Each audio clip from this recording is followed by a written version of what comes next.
In the name of the Father, and of the Son, and of the Holy Spirit, the grace of our Lord Jesus Christ, the love of God, and the communion of the Holy Spirit be with you all. This Holy Mass is offered for the soul of Teresa, Effie, Jacinto, for the soul of Simon Rodriguez, for the soul of Ruben and Esper Montero, for the soul of Gertrude, Conceição, Teresa, Matthew, and Janet, offered by Janet Serra, for the soul of Janet Peter D'Souza, for the souls of Nicholas and Joanna D'Souza, offered by Hugh D'Souza, for the souls of Francis and Stella Butello, for the soul of Jenny Walter De Cruz, for the soul of Boniface and Michael Serra, for the soul of Johnny Barreto, for the soul of Raymond and Martha D'Souza, for the soul of Johnny Barreto, offered by Lena and Mary Pereira, for the soul of Joseph Gonsalves, for the soul of Mr. and Mrs. Jerome Gonsalves and family, for the soul of Vincent and Rupa Fernandez, for the souls of Domingo, Santan and Esperance Fernandez, for the souls of Mary and Joseph Lobo, for the souls in purgatory, offered by Jacqueline Gonsalves. Thanksgiving Mass on the 80th birthday of Gilda Herbert, offered by Janet D'Souza. Thanksgiving Mass for the safe delivery of her baby. Thanksgiving Mass for the good health of Jacqueline and Leslie Gonsalves. For the soul of Mrs. Francis Akara, offered by Mrs. Rose Webster. For the soul of John D'Souza and Mrs. Cecilia D'Souza. For the soul of all deceased members of D'Souza and Coutinho family. For the abandoned souls in purgatory, offered by Claire D'Souza.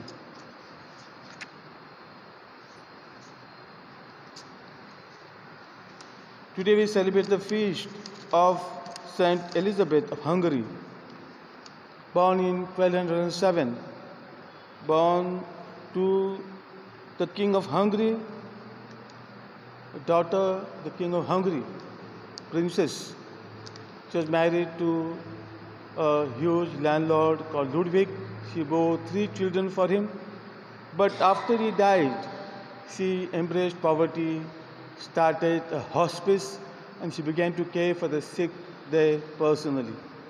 She died in the year 1231. Today's first reading from the book of Revelation. St. John gives messages to 7 churches, various churches. Today's messages are to 2 churches.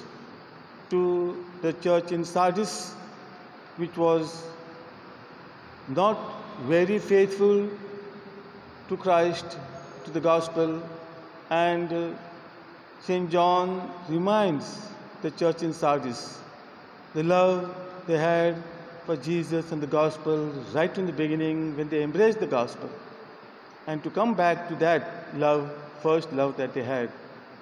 And to the church in Laodicea, St. John reminds them that they are good, not too good. They are neither too hot nor too cold. So Jesus gave the message, because you are lukewarm, I will vomit you out. My dear friends, that's the message for us too. We cannot just be lukewarm Christians. We have to be either or, nothing in the middle. Either really follow Christ totally, or reject, like many other religions. People in many religions do. They have rejected Christ, they don't accept Christ, okay. But we accept Christ, and not totally, that Christ does not much appreciate.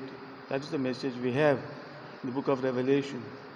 In the gospel passage, we have the story of Zacchaeus. Very beautiful story, very interesting story.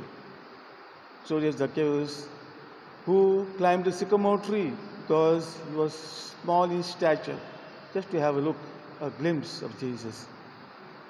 Today, because of the lockdown, some of us long to have a glimpse of Jesus in the tabernacle. Very soon, the churches will be open for that, open to have a glimpse of Jesus in the tabernacle. Let us pray that God may give us the grace even to receive Jesus in the Holy Eucharist, to have such a close encounter as receiving Jesus, the Holy Eucharist very soon.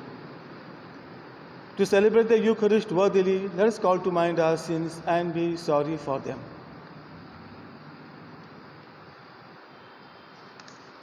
You were sent to heal the contrite of heart. Lord, have mercy. You came to call sinners. Christ, have mercy. You are seated at the right hand of the Father to intercede for us. Lord, have mercy. May Almighty God have mercy on us, forgive us our sins, and bring us to everlasting life. Let us pray.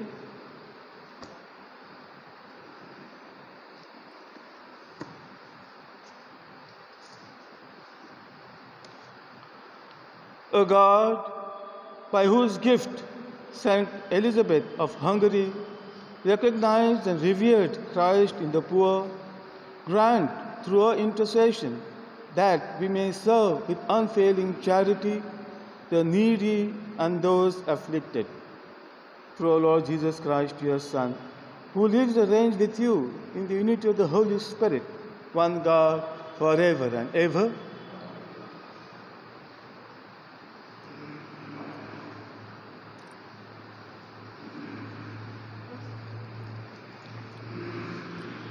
A reading from the book of Revelation. I, John, heard the Lord saying to me, "Write to the angel of the church in Sardis and say, here is the message of the one who holds the 7 spirits of God and the 7 stars. I know all about you, how you reputed to be alive and yet are dead. Wake up, receive what little you have left. It is dying fast. So far, I have failed to notice anything in the way you live that my God could possibly call perfect. And yet, do you remember how eager you were when you first heard the message? Hold on to that. Repent.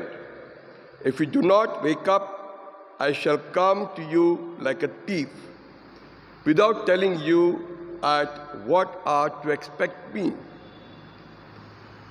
There are a few in Sardis, it is true, who have kept their robes from being dirtied, and they're fit to come with me dressed in white.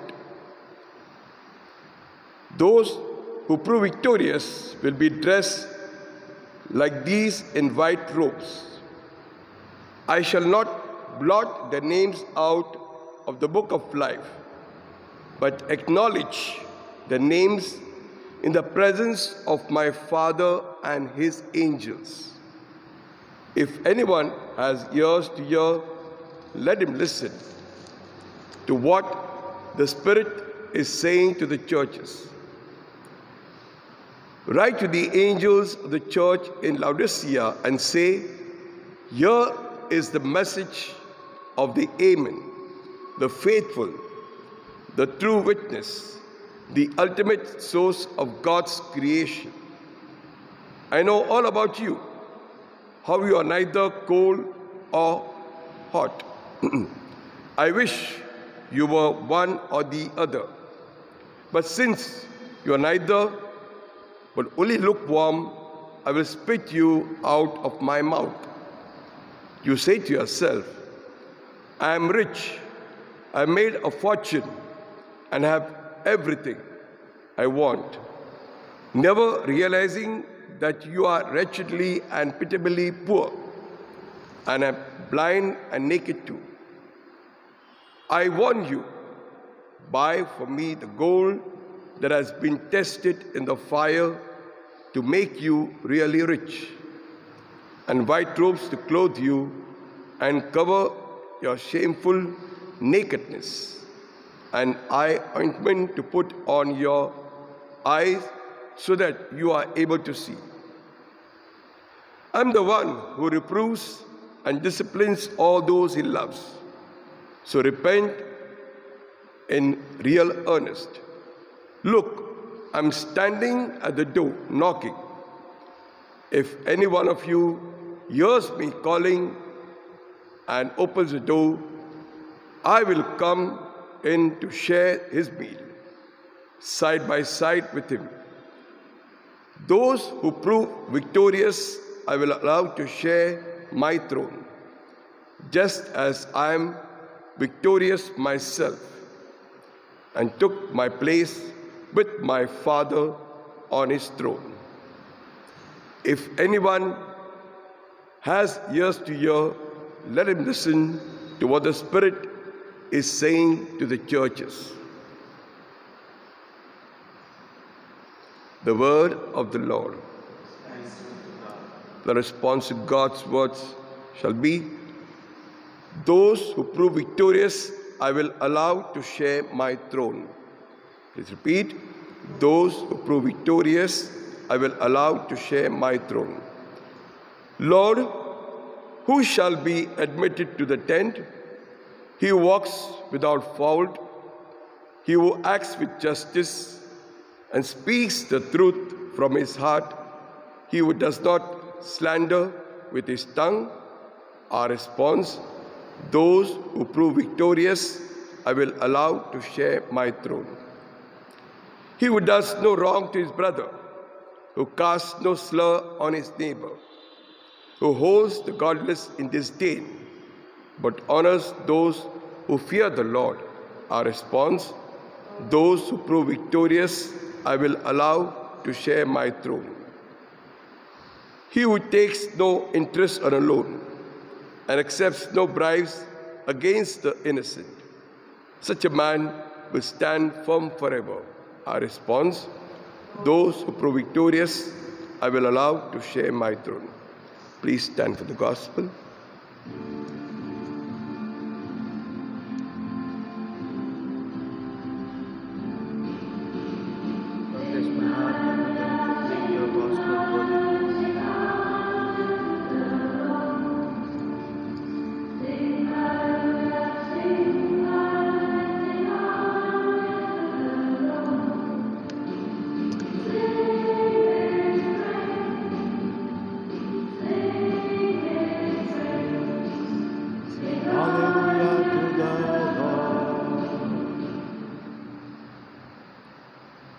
The Lord be with you. A reading from the Holy Gospel according to St. Luke.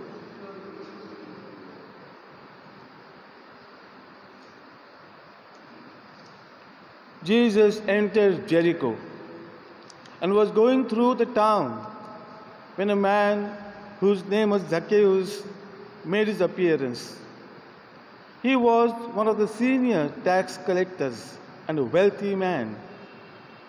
He was anxious to see what kind of Jesus was, but he was too short and could not see him for the crowd.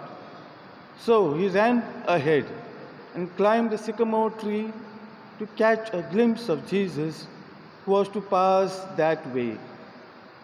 When Jesus reached the spot, he looked up and spoke to him.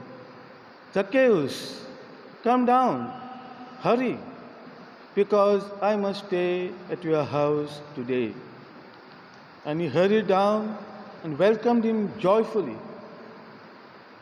They all complained when they saw what was happening. "He has gone to stay at a dinner. He has gone to stay at a sinner's house," they said.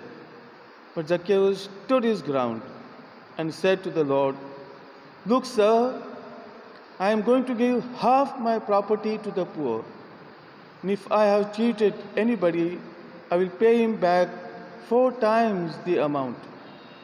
And Jesus said to him, "Today salvation has come to this house, because this man too is a son of Abraham.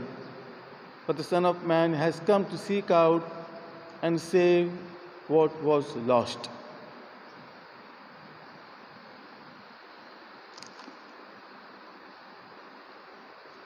The Gospel of the Lord. May the words of the Gospel wipe away our sins.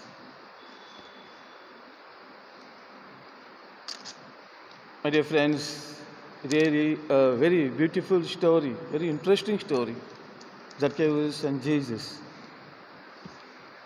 To understand this story better, to understand the situation of that time, somehow Jesus seemed to have special liking for the sinners, and among them Samaritans. Very often he has quoted Samaritans in his parables or even his teachings.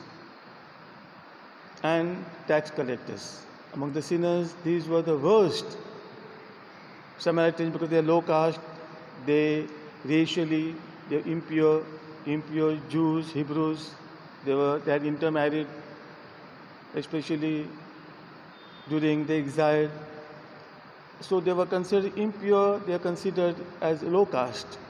And tax collectors, sinners, of course, various kind of sinners, but the tax collectors too were considered very, very wicked people. Sinners, wicked sinners. Because of three things. These tax collectors extorted money on behalf of the Romans. The Roman system of tax collecting was very simple. You give us so much amount. You want to be tax collector? Okay, be tax collector. Register with us as a tax collector, give us certain amount. How you get it? Not our lookout. You get it by whatever mean, but give us certain amount. And that's all about it. So tax collectors would really extort as much money that they could from the common people. That's why Jews hated tax collectors. And the Romans were very shrewd.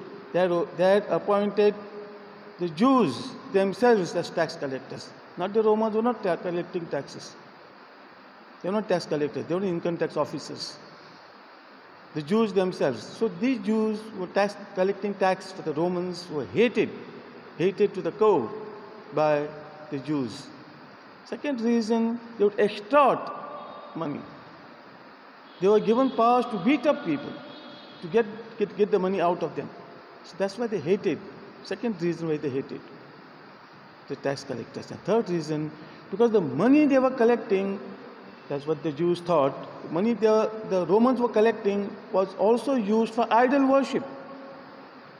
So they were not only betraying their own people, they were betraying God too.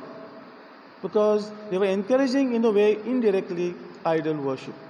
So the tax collectors were very, very, very much hated by the Jews. And this tax collector, Zacchaeus, is short of stature, well-to-do man, had a good social standing because of his wealth only. This man climbed a sycamore tree because he was short of stature, a dwarfish man, just to have a glimpse of Jesus. Just to have a glimpse of Jesus, nothing else. You don't have any encounter with Jesus. No, just how Jesus looks. But does he have extra head or something or extra horns? God knows. Just to see how Jesus looks like. That's all about it. But Christ made a capital out of this small moment. Called Zacchaeus down. Called him by name. Called him down and announced that he will be dining with him today. To dine with someone was to show intimacy. That's what Christ does. Shows intimacy with a man who's hated by the society, his own society, Jewish society. My dear friends, only to convert him, no other reason, only to convert him, get him back to the gospel, to announce the gospel to him and to get him back to the gospel. My dear friends, we are given this opportunity so often by Christ. Not only to have a glimpse of him, but to dine with him, to have intimacy with him. Dining is one part, one symbol of intimacy, but there are many other ways we can show intimacy with Jesus. My dear friends, are we longing for that intimacy? Intimacy with Jesus? Or just read the gospel sometime, read the Bible sometime, say the rosary sometime, some devotions, some superficial devotions are enough? Do we long? Do we really take pains to be intimate with Jesus? Contemplation. Do we ever think of it? Do we even think of it? Contemplation. That we contemplate Jesus, the face of Jesus. As many people have said before, especially the Holy Father, right in the beginning, he has said, we must learn to contemplate the face of Jesus. My dear friends, let us today learn from Zacchaeus to have really close intimacy with Jesus, intimacy to the point of dining with him, and to be his disciple, to be his true, complete, full disciple, not half-hearted disciples like those in Laodicea. God bless you.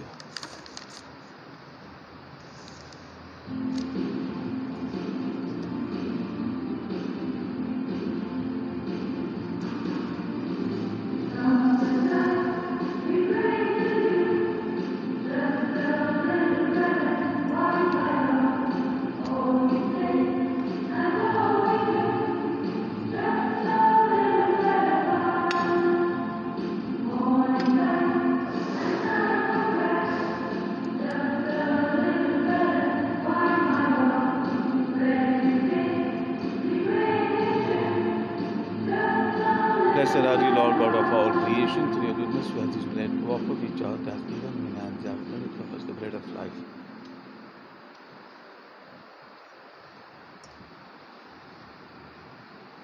There is water and wine. May we come to share in the divinity of Christ, who humbled himself, sharing humanity. Blessed are you, Lord God of all creation. Through your goodness, we have this wine to offer. Root of the wine, work of women, and become our spiritual drink. Blessed be God forever. Lord God, we ask, receive us, and be pleased with sacrifice of with humble and contrite hearts. Wash iniquity and cleanse us from our sins. Thank you, Anthony. Pray, my brothers and sisters, that my sacrifice and yours may be acceptable to God, the Almighty Father.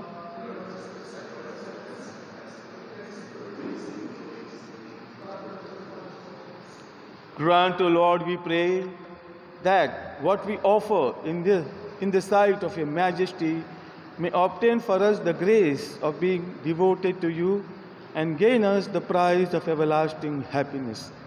Through Christ our Lord. The Lord be with you. Lift up your hearts. Let us give thanks to the Lord our God.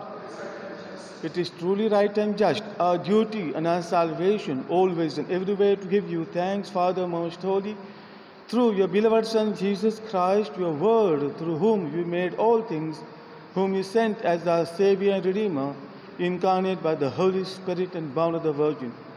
Fulfilling your will and gaining for you a holy people, he stretched out his hands as we endured his passion, so as to break the bonds of death and manifest the resurrection. And so with angels and all the saints we declare your glory, as with one voice we acclaim,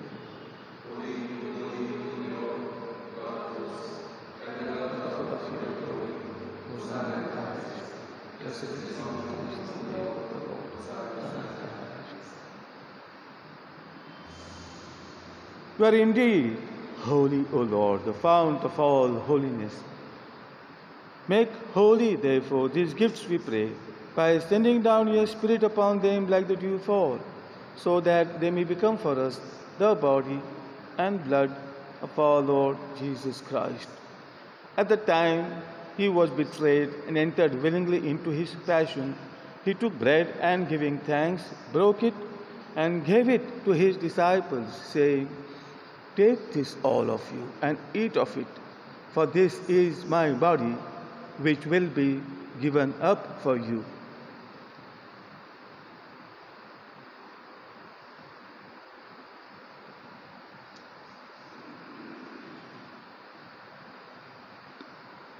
In a similar way, when supper was ended, he took the chalice and once more giving thanks, he gave it to his disciples, saying, "Take this, all of you, and drink from it, for this is the chalice of my blood, the blood of the new and eternal covenant, which will be poured out for you and for many for the forgiveness of sins.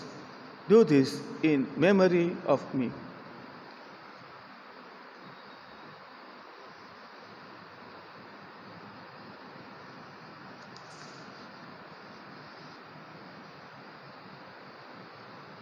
The mystery of faith. Eat this bread and drink this cup to proclaim your death, O Lord, until you come again. Therefore, as we celebrate the memorial of his death and resurrection, we offer you, Lord, the bread of life and the chalice of salvation, giving thanks that you have held us worthy to be in your presence and minister to you. Humbly we pray that partaking of the body and blood of Christ, we may be gathered into one by the Holy Spirit.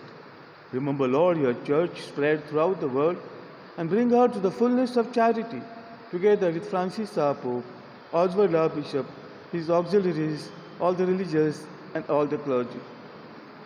Remember your servants for whom you offer this Mass today, and whom you have called from this life to yourself. Grant that they who were united with your Son in a death like his may also be one with him in his resurrection. Remember also our brothers and sisters who have fallen asleep in the hope of the resurrection, and all who have died in your mercy. Welcome them into the light of your face. Have mercy on us all, we pray, that the Blessed Virgin Mary, Mother of God, blessed apostles, Saint Elizabeth, and all the saints who have pleased you throughout the ages, we may merit to be co-heirs to eternal life, and may praise and glorify you through your Son, Jesus Christ.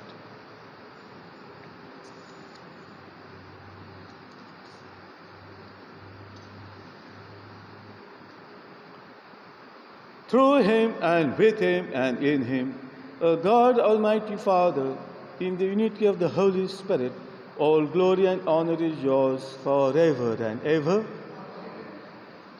At the Saviour's command and formed by divine teaching, we dare to say, Our Father, who art in heaven, hallowed be thy name.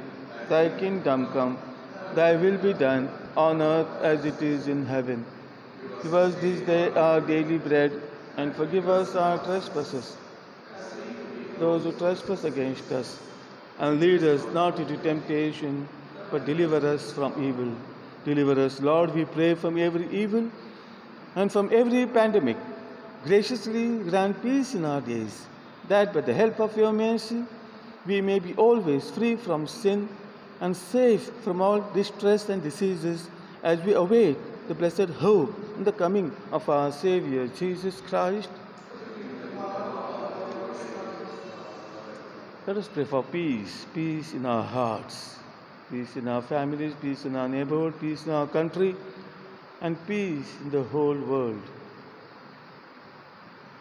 Lord Jesus Christ, who said to your apostles, "Peace I leave you, my peace I give you," look not on our sins, but on the faith of your church, and graciously grant her peace and unity in accordance with your will, who live and reign forever and ever. The peace of the Lord be with you always. Let us offer each other a sign of peace. Peace be with you.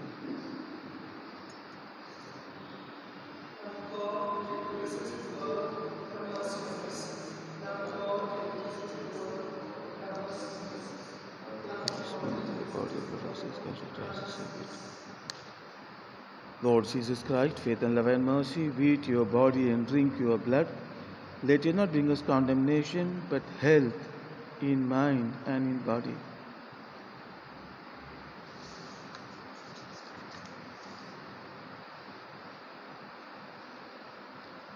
Behold the Lamb of God. Behold him who takes away the sins of the world. Blessed are those called to the supper of the Lamb. Lord, I am not worthy that you should enter under my roof, but only say the word, my soul shall be healed. But the body and blood of Christ bring us to everlasting life.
we now make our spiritual communion with the Lord. O Lord Jesus, since I cannot now receive you in your sacramental presence, I beg you to come spiritually into my soul to enrich me with your holy grace and make me truly your own forever. O Jesus, living in Mary, come and live in me in the spirit of your holiness, in the fullness of your power, in the communion of your mysteries, in the perfection of your ways. O divine guest, give to my soul a strong, lively faith, an unbounded trust, perfect humility, an abiding sorrow for my sins, a total abandonment to your divine will, and a perfect, loving union with you in mind and heart. O sacrament most holy, O sacrament divine, all praise and all thanksgiving be every moment thine. Lord Jesus, thank you for the blessings and graces you have given me through this spiritual communion.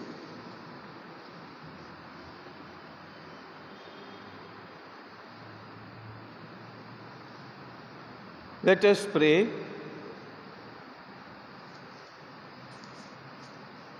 We have partaken of the gifts of the sacred mystery, humbly imploring, O Lord, that what your Son commanded us to do in memory of him may bring us growth in charity. Through Christ our Lord. Pray for protection against the pandemic.